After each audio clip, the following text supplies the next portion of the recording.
안녕. 자, 오늘은 6번째 동영상이야. 선생님도 점점 게을러져서 이게 올리는 속도가 점점 늦어지네. 오늘은 어떤 주제로 할 거냐면 원의 방정식에 대해서 한번 정리를 해볼 거야. 개념에 가장 간단한 내용들, 그 다음에 시험에 잘 출제되는 그런 문제들 한번 설명을 해줄 거고. 자, 이제 시험도 얼마 안 남았어. 이제 짧게는 일주일이나 이제 2주일 남았었는데 열심히 해서 후회는 안 났겠으면 좋겠어. 원래 시험은 잘 볼 수도 있고 못 볼 수도 있는 거거든. 근데 최소한 자기가 최선을 다하고 못 보면 그래도 마음은 덜 아프잖아, 그렇지? 그 다음에 또 최선을 다하고 설사 실패하더라도 최선을 다해본 사람만이 다음에 다시 도전할 수 있는 그런 용기도 생기는 거야. 자, 한번 시작해 볼게. 자, 원의 방정식 첫 번째 주제로 선생님이 형태라는 이름을 한번 잡아봤어. 그러니까 타입인 거지. 우리가 뭐 2차 함수나 그 다음에 또는 직선의 방정식 이런 보면 다 뭐 기본형, 일반형, 표준형 이런 거 있잖아. 그런 것처럼 원의 방정식에 대한 형태가 3가지 정도가 있는데, 첫 번째는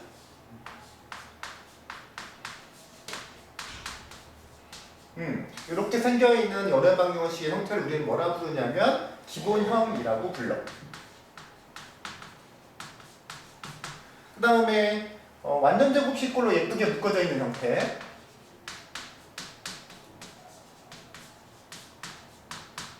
이렇게 되어 있는 것을 우리는 표준형이라고 부르고,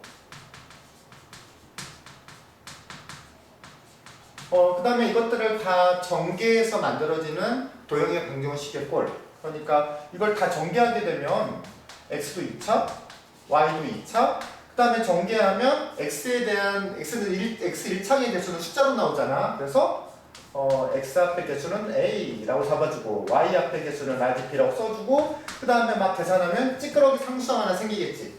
그래서 이렇게 써주거든요 하는 걸 우리는 원의 방정식의 일반형이라고 불러.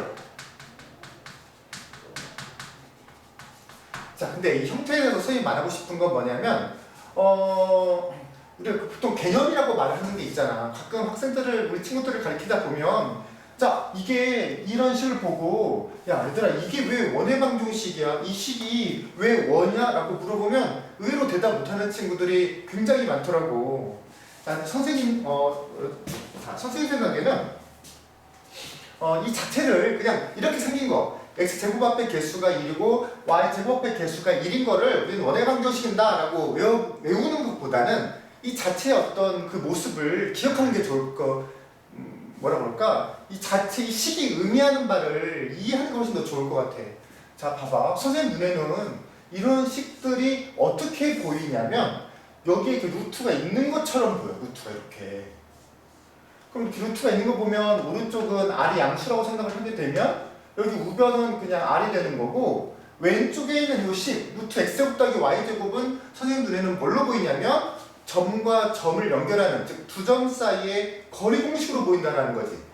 즉 x제곱 플러스 y제곱은 선생님 눈에는 0,0과 x, y까지의 떨어진 두 점 사이의 거리야. 그럼 이 식이 의미하는 게 뭐겠어? 원점으로부터 떨어진 거리가 뭘로? r로 일정한 점들을 나타내는 자치, 식을 말하는 거지. 원점으로부터 떨어진 거리가 r로 일정한 게 바로 뭐겠어? 원이잖아. 그래서 그렇게도 좀 봐줄 수 있었으면 좋겠다.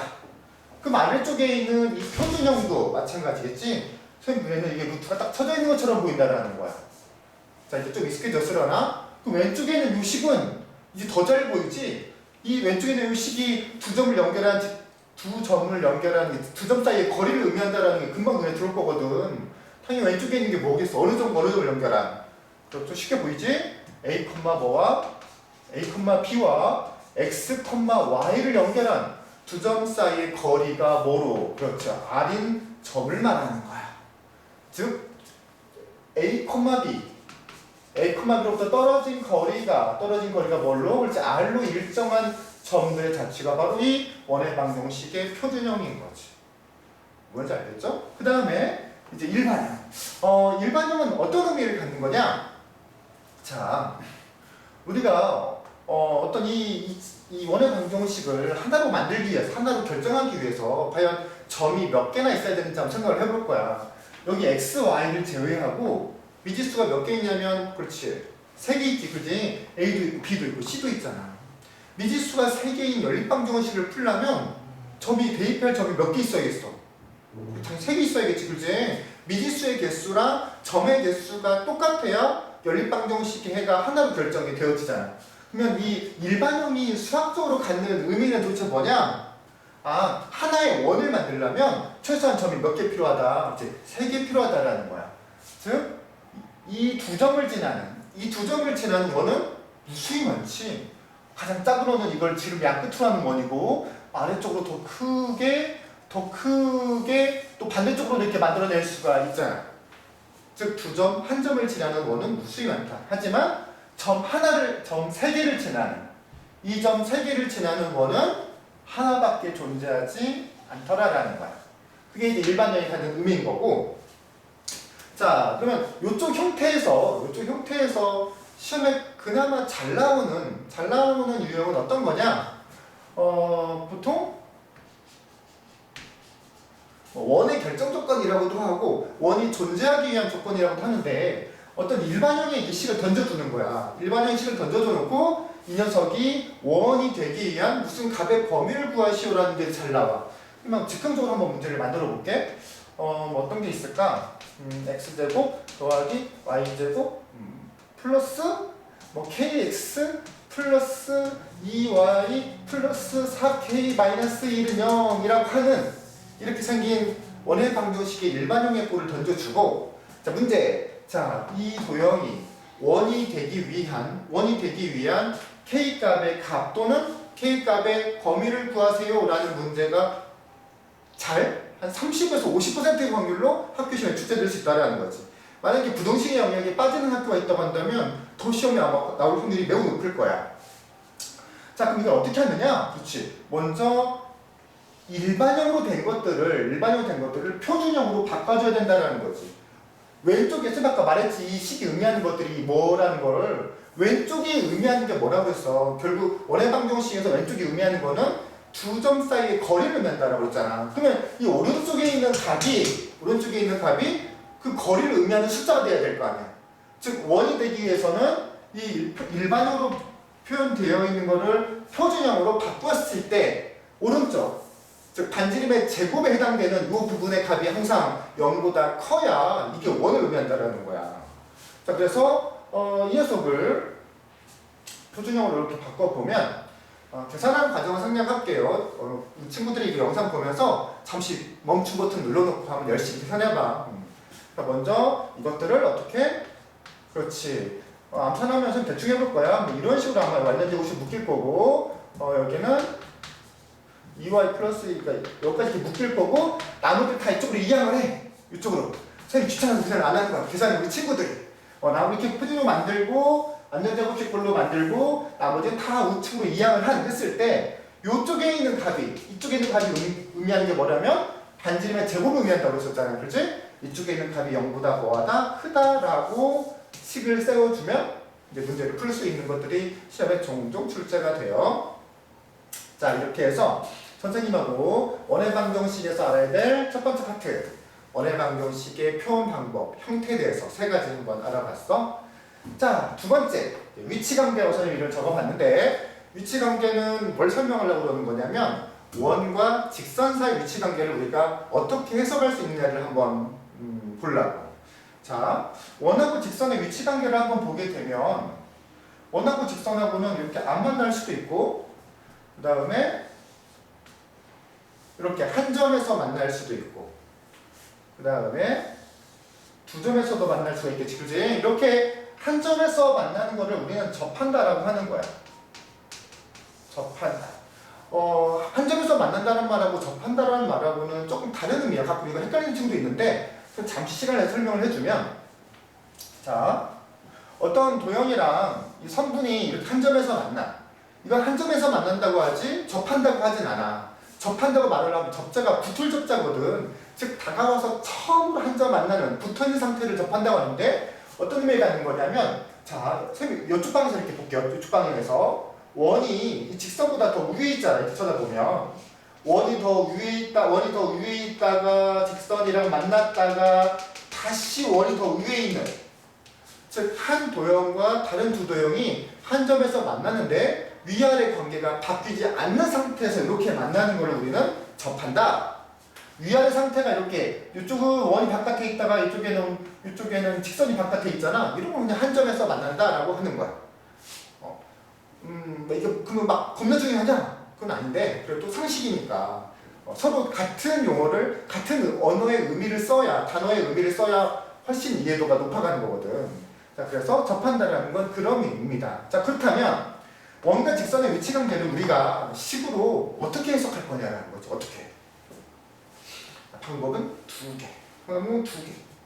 자, 우리가 중학교 2학년 때부터 두 직선의 교점을 구하세요라고 하면 어떻게 하냐면 두 직선이라는 건 1차식이잖아. 그 1차식을 서로 연립방정식을 풀어가지고 그 연립방정식의 해가 바로 그 두 직선의 교점을 의미하는 거듯이 원과 직선의 교점이라는 거는 원은 몇 차식이야? 그렇지. 원은 2차식이잖아. 직선은 1차식이고. 그러면 원과 직선의 교점이라는 건 뭘 의미하는 거냐면 2차식과 1차식의 연립방정식인 거지. 이걸 우리가 중간고사 시험 범위에 연립방정식으로 해석을 하게 되면 얘는 2차, 1차 연립방정식이다. 2차, 1차 연립방정식 어떻게 해석해? 그렇지. 1차를 2차에 대입해서 해석하는 거잖아. 자, 그래서 가장 원시적인 해석 방법 첫 번째, 이 1차식을 2차식의 원방정식에 대입을 한 다음에 뭘 쓴다? 그렇지. 판별식을 쓴다. 지금 교점이 없다라는 것은 연립방정식 해가 존재하지 않는다라는 거야. 그러니까 대입한 식을 말하는 거야. 이 직선방정식을 y는 뭐시기 한 거를 이 원의 방정식 어쩌고저쩌고 한 거에다가 대입을 했다는 뜻인 거야. 대입을 해서 만든 2차 방정식의 판별식이 교점이 없다라는 건 해가 없다는 뜻인 거니까 판별t가 0보다 작다고 해석하면 되고, 이 같은 경우에는 한 점에서 만나는 거잖아. 생각을 해봐. 1차식을 2차식에 대입을 했어. 그러면 대입한 식이 몇 차식이 될 것 같아? 당연히 2차식 아닐까? 그렇지? 근데 2차식인데 해가 한 개라는 거는 중근을 의미하는 거잖아. 그래서 대입한 식에 판별식 t가 0이다. 그 다음에 너도 두 점에서 만나니까 판별식 t가 0보다 크다. 이게 가장 원시적인 해석 방법이야. 근데 선생님은 이거 추천 안 해. 이거 판별식 추천 안 해. 특히 자기가 연산 속도가 조금 느리고 수학을 하는데 조금 부담감을 갖는 친구일수록 이런 것은 별로 권하지 않아요. 왜냐하면 또 기생치수가 많은 친구들, 특히 연산하는 속도가 느린 친구들 같은 경우에는 1차식을 2차식에 대입하는 그 시간도 오래 걸리고 대입하면 완전 제곱식을 전개를 해야 되거든. 그러다 보면 계산 실수도 나오고 전반적으로 선생님이 해석하는 방법에서 판별식을 쓰는 원과 직선의 위치 관계에서 판별식을 쓰는 거는 그렇게 추천하지 않아요. 선생님이 추천하는 원과 직선의 위치 관계는 점과 직선 사이의 거리지. 근데 아까 선생님이 전에 강의 찍을 때 점직공이라고 말을 했지, 그렇지? 그 점직공과 반지름의 관계로서 해석하는 거를 추천해. 자, 만약에 봐봐. 이 원의 중심에서 직선까지의 거리, 점과 직선의 거리를 우리가 d라고 하고, 요 d랑 이 반지름, 이렇게 표시할까? 이 반지름 r이라고 놓고 보면 당연히 안 만날 때는 점과 직선 사이의 거리가 반지름, 이게 또 r이잖아. 반지보다는 더 어떻게, 더 크겠지. 그 다음에 접할 때는 점과 직선 사이의 거리, 점직공 거리 d가 반지름 r과 똑같을 거고, 두 점에서 만나게 되면 d가 r보다도 더 작겠죠. 물론 시험에 잘 나오는 건 이게 잘 나오지, 접하는 거는. 우리 친구들 문제 풀어봐서 알겠지만. 자, 지금 이 강의를 듣고 있을 때쯤이면은 점과 직선 사이 거리 공식은 다 벌써 숙지하고 있었어야 돼. 근데 선생님이랑 직접 공부하고 있는 친구들도 아직 안 외운 친구들이 있더라고. 자, 원래 수업 시간에 처음 엄청 짜증내는데 영상에서 짜증내면 안 되니까 다시 한번 친절하게 선생님이 점과 직선 사이 거리 구하는 공식을 한번 정리를 다시 해줄 거야. 자, 이건 점이고요. 점의 좌표가 m,n이고 여기 직선이 지나가. 직선의 방정식을 도형의 방정식의 꼴로 ax 더하기 by 더하기 c는 는 0의 꼴로 이렇게 바꿔준 다음에 이 점에서 직선까지 거리 구하는 거리는 어떻게 구하느냐? 지금 전에 말했지. 공식은 그 문자와 숫자로 외우는 게 아니라고 공식은 위치와 그림으로 외우는 거야. 그래서 이 거리 D는 여기 1차 함수 도형의 방정식으로 만드는 XY의 개수의 제곱, 즉 A제곱 더하기 B제곱에다가 분의 절대값하고 이 도형의 방정식에다가 이 N'을 대입한다는 생각으로 사용을 해야 돼. 대입을 하게 되면 뭐 AM 더하기 일단 Mn 대입하는 거지. Bn 더하기 C 뭐 이런 형태로 점과 직선 사이 거리 공식을 사용할 수가 있는 거지. 자, 그래서 원과 직선의 위치 관계, 원과 직선의 위치 관계는 반드시 판별식보다는 점직공과 반지름을 활용하는 게 훨씬 효과적이다라는 거. 꼭 잘 기억하고 사용했으면 좋겠어요. 자, 원과 원의 위치 관계, 또 위치 관계 중에는 원과 원의 위치 관계도 있어. 원과 원이 뭐 안 만나 내부에 있다, 한 점에서 만난다, 뭐 두 점에서 만난다 이것도 있는데 그거는 오늘 보충 영상에서 살짝 뺐어요. 살짝 뺐어. 아마 그 부분들은 우리 친구들이 직접 학습을 해도 충분히 해결할 수 있는 범위이고 뭐 안중에서 뺐다라기보다는 이게 유튜브에 올릴 수 있는 용량이 너무 크니까 잘 안 올라가더라고 실은 저번에도. 그래서 오늘은 화질수도 좀 낮췄고 그래서 좀 동영상 내용도 정말 필요한 것만 한번 해보려고 하다 보니까 원과 원의 위치 관계는 뺐어요. 자, 세 번째. 어떻게 보면 오늘 이 보충 강의 중에서 아이들이 제일 좀 힘들어하는 파트가 이 접선 만드는 방법이에요. 접선 만드는 거. 왜냐면 접선 만들려면 어떨 때는 공식도 사용해야 되고 어떨 때는 직선의 방정식에서 배운 어떤 뭐 두직선 수직접근도 활용을 해야 되고 또 경우에 따라서는 뭐 판별식 방금 설명했던 점과 직선 사이의 거리 점직공 이걸 자유자재로 사용할 수 있어야 이 접선의 방정식을 쉽게 만들 수 있거든. 자, 그래서 또 보면 혜린이랑 같이 공부하는 친구들 중에서도 이거 접선 잘 안 만들어져요. 다시 알려주세요라고 물어보는 친구도 은근히 많아. 그래서 선생님이 한번 오늘의 원의 방정식 보충 내용 중에서 가장 뭐랄까 중요한 또는 가장 키포인트가 되는 그런 내용일 거야. 자, 원의 방정식에서 접선을 만드는 방법은 크게 세 가지야. 첫 번째는 원의 방정식이 있고 원의 방정식이 있다는 것은 원의 중심과 원의 반지름을 알려줬다라는 거지. 원의 중심과 반지름을 알려줬다라는 거야. 자, 첫 번째 타입은 원의 방정식 위에 이미의 한 점을 알려주고 이 점에서 접선을 만드는 방법이야. 접선이 너무 뚫고 지나갔네. 자, 첫 번째 타입 원 위에 한 점을 알려줬을 때 접선을 구하는 방법.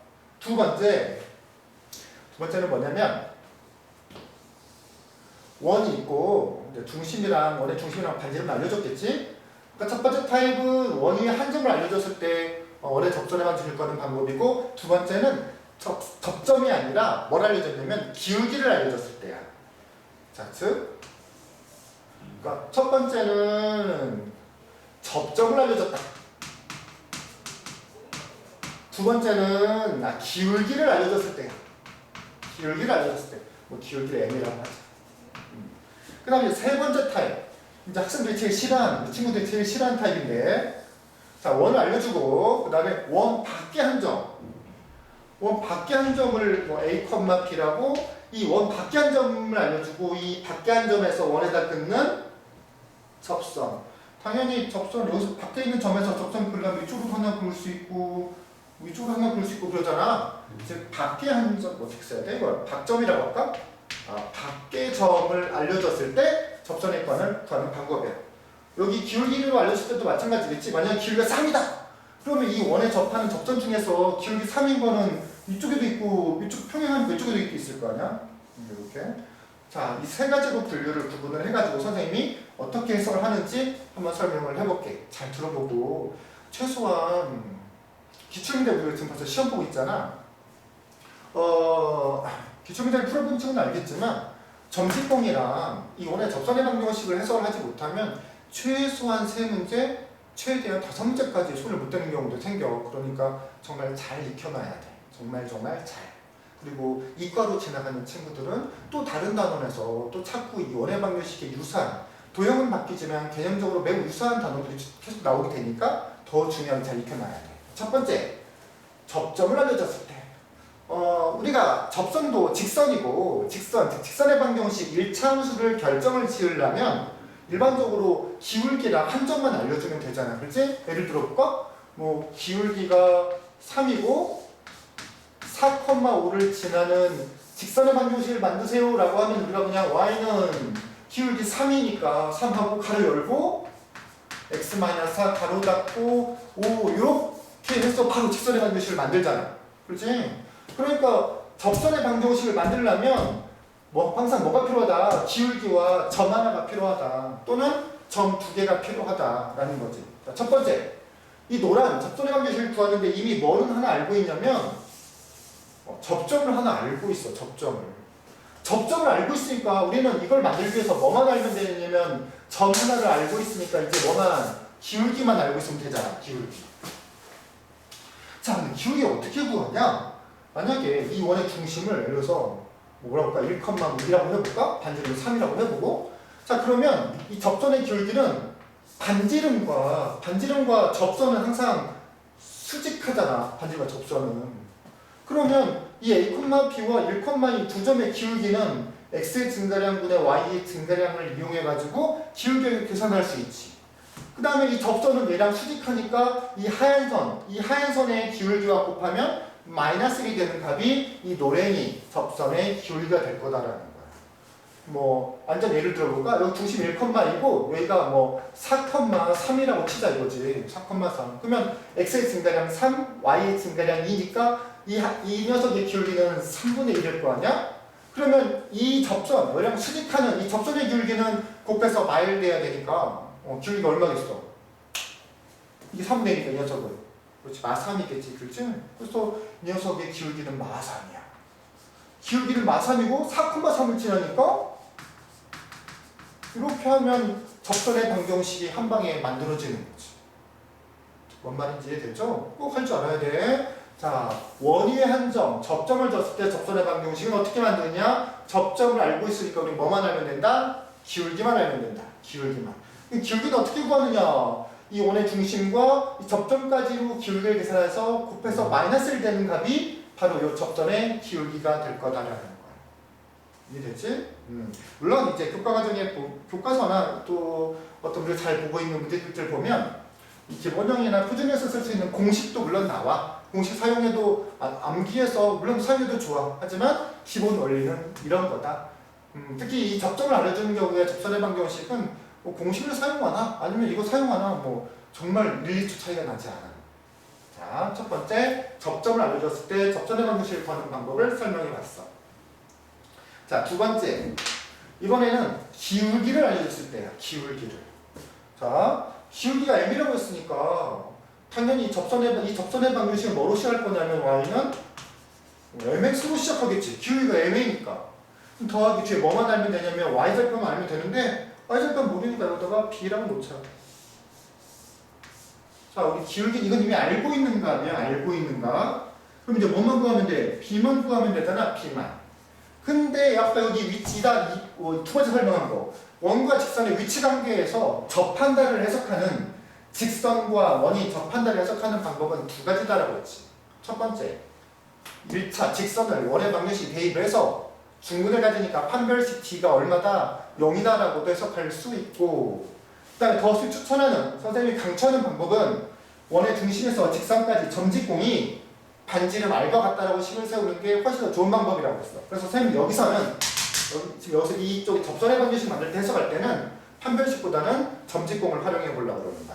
자, 이 원의 방정식의 중심을 뭐라고 할까? 중심을 뭐 알파, 베타라고 할까? 알파, 베타에서 여기 접선 방정식까지 이르는 거리가 반지름과 같다라고 식을 세우는 거지.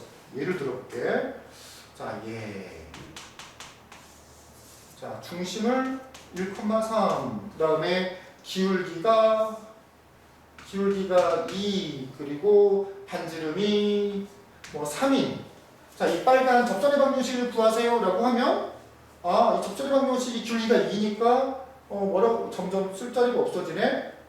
기울기가 2니까 일단 이 접선의 방정식을 뭐라고 세팅한다? y는 2x 플러스 b라고 세팅을 한다. b만 결정하면 되지 않겠느냐? 그러면 이 중심 1,3에서 잘 보이나 모르겠네. 중심 1,3에서 이 시점까지 이르는 거리가 반지름 3과 같다고 식을 세우는 거야. 점직공을 잘 쓰기 위해서 도형의 방정식꼴로 넘겨가지고 근형의 꼴로 만들어 놓는 거지. 만들어 놓고 1,3에서 직선까지 거리 구하는 공식 루트 1창의 개수의 제곱 더하기 y 1창의 개수의 제곱 분의 절대값 뭐라고 써? 여기다가 이 점을 대입한다는 생각으로 간다고 했죠. 1,3을 대입하게 되면 2마3 더하기 b 요게 반지름 뭐와 같다? 3과 같다라고 식을 세우는 거야. 이제 건너가게 되면 여기는 절대값 마이너스 1 더하기 b이고 여기는 건너가면 3루트 5고 절대값이 3루트니까 이 안에 들어있는 마이너스 1 더하기 b가 풀마 3루트 올 거 아니야? 그런 다음에 이제 마이너스 1 건너가지고 b값을 두 개 구할 수 있다는 거지. 당연히 위에서도 있을 거고 아래서도 있을 거니까 여기 나와 있는 b값을 몇 개 구할 수 있더라? 두 개 구할 수 있더라라는 거야. 자, 지금 선생님 보충 강의를 듣고 그냥 그러려니 하고 이해하고 넘어가면 절대 이게 다시 안 돼. 이해하는 거랑 원래 이해하면 풀 수 있어야 되는데 실은 이해를 못 하는데 선생님 강의를 듣고 보니까 납득만 되는 거야. 납득이 되는 거랑 진짜 이거를 알고 있는 이해하는 거랑은 전혀 다른 별개의 영역이야. 우리 학원의 모토가 뭐야? 설명할 수 없으면 이해한 게 아니라며. 그렇지? 그러니까 선생님하고 같이 지금 보충 영상을 듣고도 가장 좋은 방법은 선생님이나 옆에 있는 친구한테 설명해보는 방법인 거고 그 다음 옆에 아무도 없네? 혼자 공부하는데 그러면 혼자 영상 멈춰놓고 이거랑 유사한 우리 교재나 우리 프린트나 또는 쌩이든 뭐든 해당되는 문제를 한번 스스로 풀어봐. 그렇게 해결이 되어야 비로소 우리 친구들이 이거를 해결할 수 있는 능력이 가진 거라는 거지. 우리 뇌가 자꾸 우리를 속여. 실제로는 모르는데 막 안다고 아는 척한다고 속여. 그래서 자꾸 자기 뇌를 의심해야 돼. 선생님이 이런 보충 영상 다 찍고 나서 나중에 우리 친구들이 공부를 막 하고 싶어하는 막 하고 싶은 마음이 부스부스 솟아오르는 어떤 동기부여 관련된 영상도 한번 찍어볼 수 있도록 해볼게. 해주고 싶은 말이 지금 되게 많아.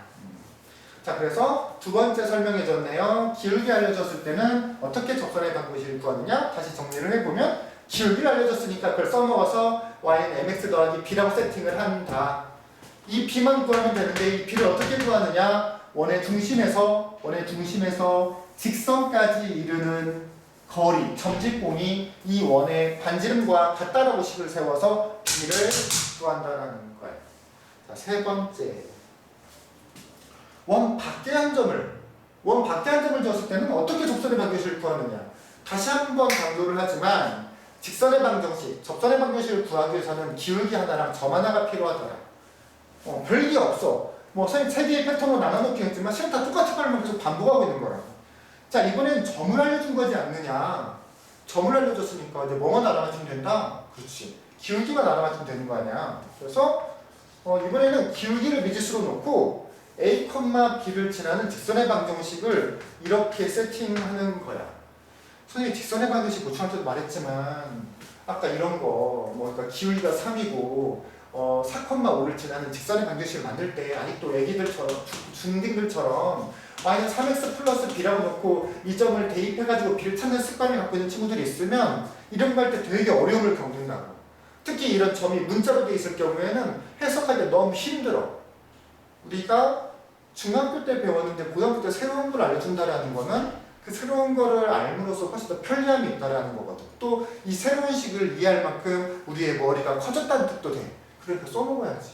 그치? 이렇게 해서 밖에 하는 점, 우리가 지금 알고 있는 건 A와 B는 아는 거야. 숫자로 알고 있는 거야. 그러면 뭐만 알면 되냐면 M만 알면 되겠지. M만. 즉 이 M만 알면 되는데 어떻게 할 거냐? 원의 중심 똑같아. 중심 알려줬을 거다라는 거야. 원의 중심에서 이 직선까지 점과 직선 사이 거리 구하는 공식 점직공이 이 원의 반지름과 같다라고 또 식을 세우면 또 M이 구해지는 거야. 또 예를 한번 들어보자. 선생님이 얘를 그냥 정해져 있는 애를 갖고 설명하는 게 아니라 머릿속에 떠오르는 생각으로 하다 보니까 아까도 계산해서 봤지만 식이 안 예쁠 때가 되게 많아. 반지름은 3을 하죠. 이번에 또 바깥에 있는 점. 뭐 5, 뭘로 할까? 5,1로 할까? 자, 바깥에 있는 5,1에서 이 원의 답은 접선의 방정식을 구하세요라고 한다는 거죠. 아, 또 내가 슬슬 안 보이네. 자, 괜찮아. 손만 보이면 우리 친구들 익숙하잖아. 자, 그래서 중심이 5,1에서 지나는 직선을 기울기만 모르니까 기울기 모르니까 m 세팅하고 5,1 지나게 이렇게 해놓는 거지. 자, 그 다음에 점과 직선 사이 거리 구하는 공식을 점직공 써먹어야 되니까 미리미리 전개를 해서 미리미리 데리고 전개를 해가지고 점직공 쓰기 좋게 만들어놔. 이런 형태로. 그런 다음에 1,1에서 이 직선, 쌤이 지금 노란색으로 쓴 게 이 직선의 접선의 방정식을 의미하는 거야. 쓰는 거지. 루트 이거의 제곱 y 1창의 개수의 제곱 분의 절대값 여기에다가 이거 대입하기 1,1 대입하기 1,1 오! 잘 만들었는데? 1,1 대입하니까 이거 사라지고 이렇게 하면 마이너스 4m 절대값이니까 4m 이렇게 쓸 수 있겠다. 근데 이게 반지름 뭐와 같다고? 3과 같다. 완전 잘 만들었어 얘. 넘겨 붙이면 절대값 4m이 3 루트 m제곱 플러스 1이지. 자, 이것도 같이 말할 수 있어서 너무 잘됐다. 절대값이랑 루트를 동시에 없앨 수 있는 방법이 있는데 그게 바로 그렇지 양변 제곱하기. 여기서 양변을 제곱하게 되면 너는 16m 제곱이 되고 여기 제곱하면 루트도 사라지잖아. 이거 9 되고 9m 제곱 더하기 9 이렇게 해가지고 m 값을 2개 구할 수가 있겠지. m에 대한 2차 방정식이니까. 그래서 m 값 2개를 구해서 여기다가 퉁퉁 집어주면 접선 방정식이 2개가 나오는 거야. 살짝 카메라 위치 좀 바꿔야겠다.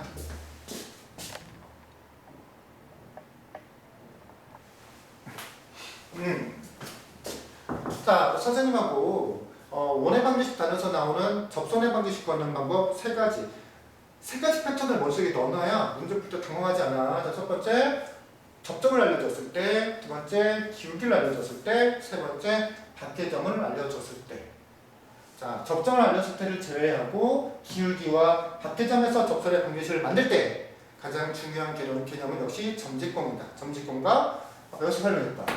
점직공과 반지름 길이가 서로 같다라는 걸 이용해가지고 필요한 이쪽 y절편과 또는 필요한 기울기를 알아맞힌다라는 거야. 반드시 동영상 멈춰놓고 해당되는 문제 꼭 풀어봤으면 좋겠어. 만약에 내가 보고 있는 교재에서 이거 해당되는 문제가 어디 있는지 모르겠다. 그러면 단수한테 가서 물어봐. 달라 그래. 금방 뽑아주실 거야. 자, 지금 총 5개를 준비했는데 이제 네 번째.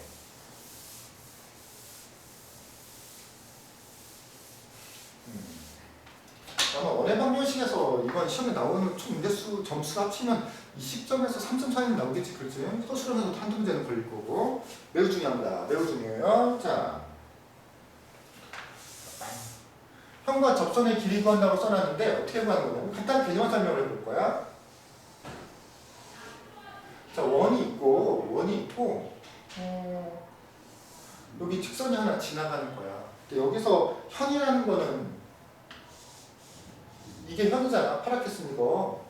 즉 원의 방정식도 다 주고 아까도 말했지만 원의 방정식을 줬다라는 거는 원의 중심의 좌표와 원의 반지름을 안다는 뜻인 거야. 원의 방정식을 주고 직선의 방정식을 줬을 때 원과 직선이 만나는 두 점을 연결하는 선, 즉 이 현의 길이를 어떻게 구하느냐. 방법만 소개해준다고 해서 방법만. 자, 제일 많은 케이스는 뭐냐? 공통 현의 길이를 구한다고 해서 이 두 점의 좌표를 나는 구할 거다. 직선의 방정식을 원의 방정식에 때려 집어넣고 이걸 인수분해하면 교점의 좌표가 원래 나올 텐데 그럼 망하는 거야. 제 시간에 풀지를 못해요, 그런 것들을. 자, 그럼 어떻게 하면 제일 빠르게 풀어낼 수 있느냐? 역시 오늘의 포인트는 점직공인 것 같다. 점직공. 자, 원의 중심에서 이 주어진 직선, 분할하는 선, 할선이죠. 이 직선까지 점과 직선 사이 거리공 점직공을 써서 이 거리를 구해. 그 다음에 이거는 뭐야? 반지름이야. 이 원의 반지름. 그럼 중3 때 배웠던 거잖아. 그치? 직각삼각형에서 두 배의 길이 하니까 요만큼 길이 구할 수 있잖아. 뭘 이용해서? 피타고라스. 그치? 이거의 제곱 빼기 이거 제곱에다 붙여씌우면 이거 나오는 거 아니야? 그런 다음에 그거의 몇 배? 2배. 점직공, 반지름, 피타고라스 2배라고 해서 현의 길이를 구하는 방법 설명해줬고, 자, 두 번째 설명할 거는 접선의 길이는 어떻게 구할 것이냐. 자, 원이 있고 접선이 있어. 여기 접점도 있고 접점은 없겠다. 밖에는 점을 하나 알려줬겠지. A, P고 원의 방정식 알려줬을 테니까 원의 중심도 알고 우리는 원의 뭐도 알고 반지름도 알고. 근데 이번에 뭐 구하려고 한다고? 그렇지. 접선의 길이를 구한다고. 자, 원의 방정식을 안다고 했으니까 반지름을 알 거고요. 그 다음에 여기는 점과 점 사이에 원의 중심을 알려줬을 테니 중심과 중 사이 거리 공식을 구해가지고 이게 구하고 반지름과 접선을 수직할 테니 이 파란색 선 어떻게 구하겠어? 그렇지. 이 파란색이 접선의 길이잖아.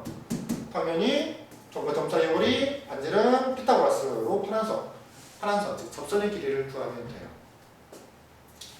비교적 쉬운 개념이네. 비교적. 자, 이거 말고 하나 더 하려고 했는데 이거 좀 지울게. 어차피 우리 친구들은 돌려볼 수 있잖아, 그렇지? 조금 더 심화스러운 개념.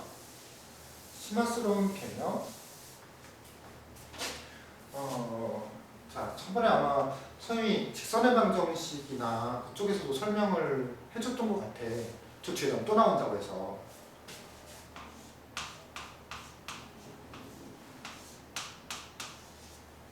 자, 이거 기억나지? 여기다가 원의 방정식 하나 집어넣고요. 이런 식으로. 그럼 또 여기다가 뭐 예를 들어서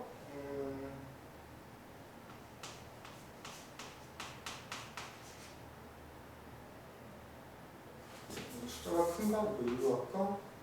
여기를 2, 아이고야. 여기를 2.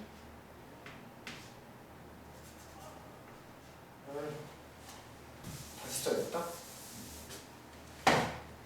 이거는 하얀색으로. 그래서 뭐 x-2의 제곱, y-2의 제곱 빼기 뭐 6 이런 식으로 이렇게 해놓지 뭐. 자, 그때 직선의 방식으로 설명을 해줬을 거야. 두 도형의 교점을 지나는 새로운 도형이라는 어떤 주제를 가지고 설명했던 것처럼. 자, 여기다가 원의 방정식 하나 집어넣고요. 여기다 또 원의 방정식을 집어넣고 그걸 K로 묶었다 생각을 해봐.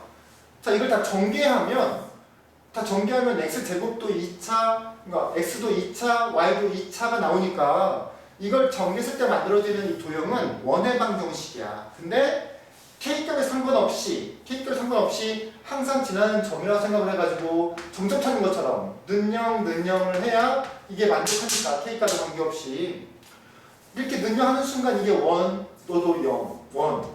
즉, 둘 다 만족해야 된다는 것은 이 원과 이 원의 교점을 지나는 새로운 도형이 된다는 거, 이 식 자체가.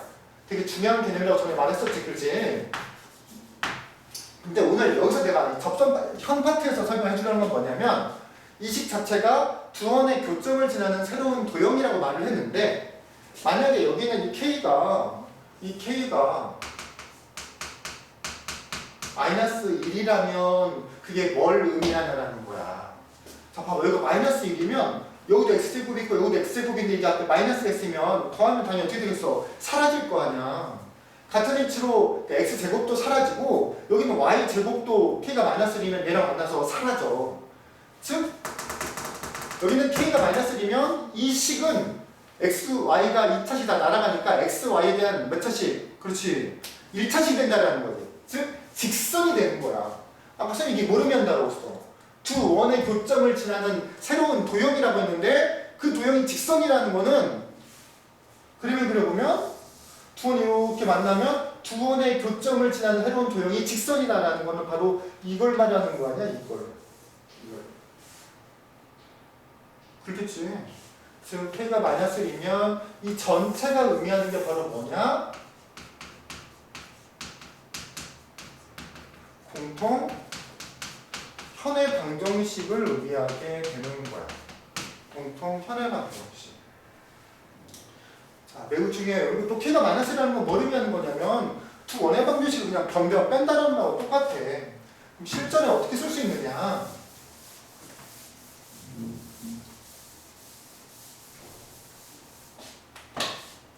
자, 뭐 예를 들어볼까? 자, x제곱 더하기 y제곱은 뭐 4가 아까 했던 비슷한 예를 들어볼게요. x 빼기 1의 제곱 더하기 y 빼기 1의 제곱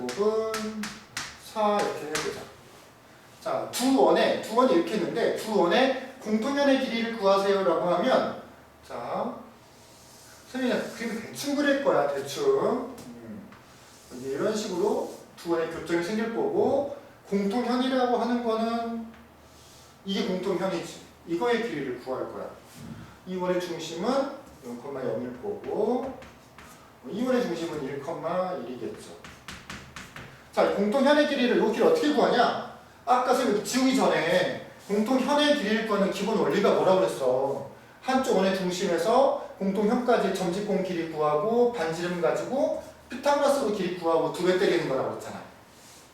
그러니까 이런 문제를 풀 때 우리가 첫 번째 될 일은 바로 뭐냐? 이 공통현의 방정식을 구해야 된다는 거야. 공통현의 방정식을 구하는 게 제 1단계인데 그 공통현의 방정식이라는 게 두 원의 교점을 지나는 도형이지 않느냐. 즉 K로 묶었을 때 이 녀석을 넘기고 이 녀석을 넘겨서 한쪽에다 K로 묶었을 때 K가 -1이 바로 공통현의 방정식이라는 거지. 근데 굳이 그렇게 만들 필요지 말고 K가 -1이라는 거는 두 원의 방정식을 그냥 변변 뭐 하는 거다? 뺀다라는 거야. 같은 개념이다라는 거지. 그래서 넘겨와서 이렇게 놓고 또 다 넘기는 거야.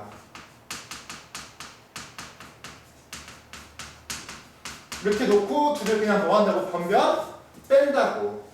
변변 빼면 몇 차씩 나오니까 1차씩 나오는 거고 그게 K로 묶였을 때 K가 -1이라는 개념이랑 똑같은 개념 아니야. 그래서 빼고 암산을 해볼게요. 그냥 빼면 마이너스 플러스 2x 플러스 2y 찌끄러기 1, 1 얘는 지워지고 1, 1, 2 마이너스 2는 0이니까 예쁘게 만들면 이렇게 되는 거지. 이게 바로 여기 노란 공통 현의 방정식인 거야.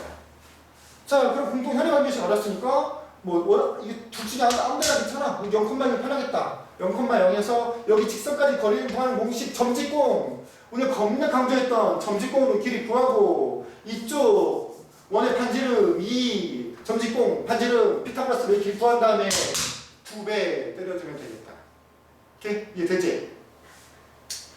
자, 벌써 꽤 오랫동안 영상을 찍은 것 같네. 지친다 야. 자, 마지막!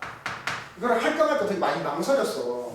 굳이 이걸 알 필요 있을까? 하지만 시험에는 잘 나오는데 할까? 조금 심한 내용인데 자, 그래도 한번 해보려고 준비를 했어요. 자취에 대한 얘기는 선생님이 저번에 많이 했었지, 그렇지? 자취에 대한 얘기 많이 했었을 거야. 자, 자취가 뭐라고 그랬냐면 자취를 점의 흔적이라고 하면 틀린 얘기는 아니지만 실전에서 써먹을 수가 없어. 자취라는 거는 X좌표와 Y좌표 사이의 관계식. 선생님 기억이 가물가물해. 내가 자취를 과연 동영상을 올렸었나 기억이 안 나네. 선생님 확인해보고 안 했으면 이 자취랑 도형의 이동쪽 파트를 이렇게 묶어가지고 한꺼번에 강의를 올려주기도 할 거야. 자, 자취라는 거 오늘 여기까지만 기억고 자취라는 거는 오늘 이렇게만 기억을 합시다. 자취라는 거는 그 점의 X좌표와 Y좌표 사이의 관계식을 자취라고 하더라. 자, 그럼 원에 관련된 것 중에서 공통현은 방금 위에서 했으니까 아폴로니우스의 원이라는 게 있어. 몰라도 문제 푸는 데는 지장이 없는데 알면 편한 내용이 하나 있다고. 그래서 한번 설명을 해볼 거야. 자, 뭐냐면 무슨 색으로 해야 제일 잘 보이는지 지금 확인이 안 되네. 노랑이 좀 제일 파란도 좀 의외로 잘 보일 것 같기도 하고. 자, 이렇게 해볼게. 좌표 평면에 자, 이 점 A, 0과 B, 0 두 점이 있어. 자, 어떤 자취를 구할 거냐면 두 점으로부터 떨어진 거리의 비가 거리가 mn이라고 한 게 아니라 두 점으로부터 떨어진 거리의 비가 m 대 n인 점 P가 있다고 한다면 m 대 n인 점 P의 자취를 구해볼 거야. 자, m 대 n으로 내분이 아니야. 자, 두 점으로부터 떨어진 거리의 비가 m 대 n인 두 점부터 떨어진 거리의 비가 m 대 n인 점 P들의 자취를 구해볼 거다. P가 이렇게 막 움직일 거거든. m 대 떨어진 거리의 비를 이렇게 구하면 P가 막 돌아다닐 거야. 근데 그 돌아다니는 게 과연 어떤 도형이 되느냐라는 거지. 자, 자취라는 건 그 점 X좌표, Y좌표 사이의 관계식이라고 했으니까 내가 P점 X좌표를 X, Y라고 놓고 이 x, y 사이 관계식을 구할 거다. 근데 요 거리랑 요 거리의 비율이 mn이라고 쓰니까 요 거리, 점과 점 사이의 거리 공식 쓰면 루트 이렇게 될 거고 땡땡이 대 비례식 초딩 때부터 배웠던 비례식 이게 두 점 사이 거리 하면 루트 이렇게 될 건데 그게 몇 대 몇이다? m 대 n이다 라는 거지. 그럼 초딩 때부터 겁나 많이 했던 내항의 부분 외항의 부분과 같다라고 식을 세우고 이게 식이 문자로 가니까 점점 보기가 귀찮아지죠? 하기 싫어지고 이런 걸 이겨내야 하다 보면 재밌어 수학이. 말도 안 되는 걸 생각하겠지만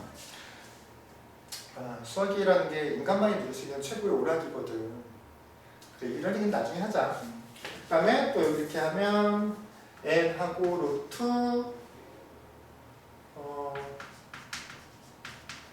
이런 식으로 되고 루트를 없애야 되니까 양변 제곱하겠지 그렇지? 양변 제곱을 하고 정리를 하면 이게 바로 뭐가 되냐면 원이 돼. 원.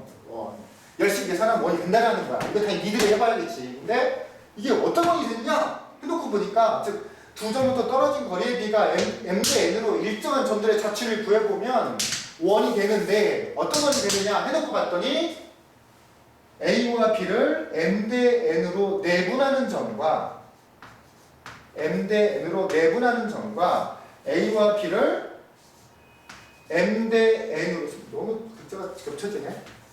m 대 n으로 외분하는 점 두 점을 m 대 n으로 내분하는 점과 두 점을 m 대 n으로 외분하는 점을 지름의 양 끝으로 하는 원이 만들어진다는 거지. 아마 선생님 할 때는 이 아폴로니우스의 원이 이번 기말고사에 서술형으로 나오지 않겠느냐. 뭐 공부를 많이 한 친구들이라면 이 아폴로니우스의 원 가지고 뭐 여기 점 이렇게 썼으면 뭐 이 각이 최대화될 때가 언제냐 이 삼각형에 아니면 뭐 이 삼각형 넓이의 최대화될 때는 언제일 거냐 이런 것들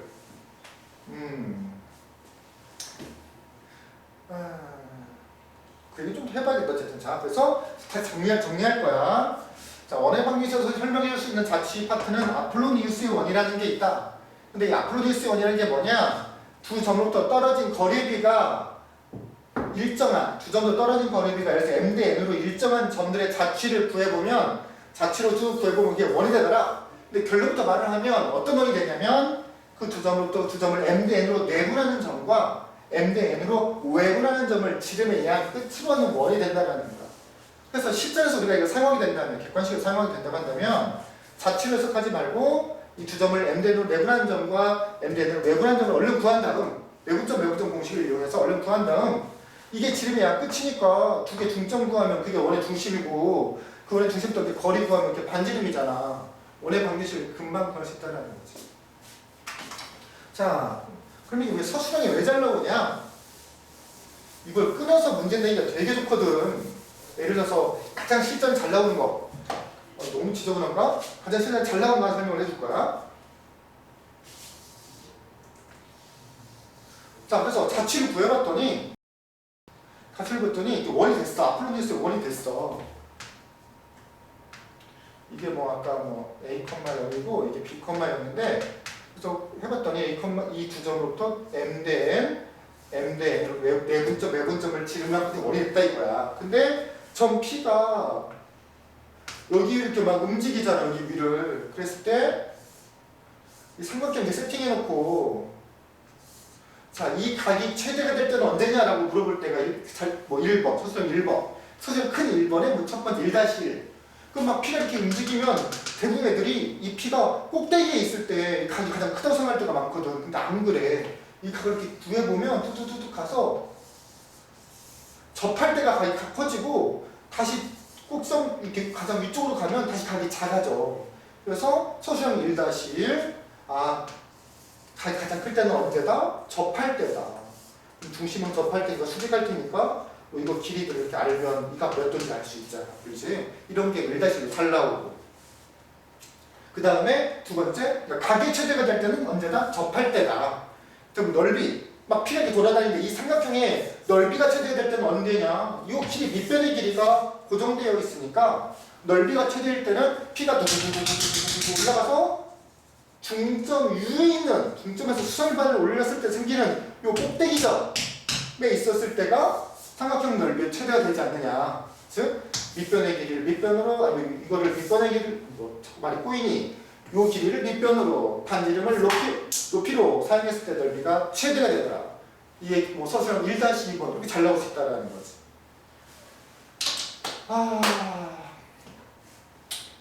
화면이 잘 보일지 모르겠는데 이렇게 해서 여섯 번째 원의 방정식의 개념 몇 분 했는지 모르겠네. 한 30분 됐으려나? 이렇게 해서 설명을 마치고 다음 동영상에서는 선생님이 자취의 좀 개념이랑 그 다음에 도형인 이동 여기에 대해서 한번 설명을 해보는 시간을 가질 거예요.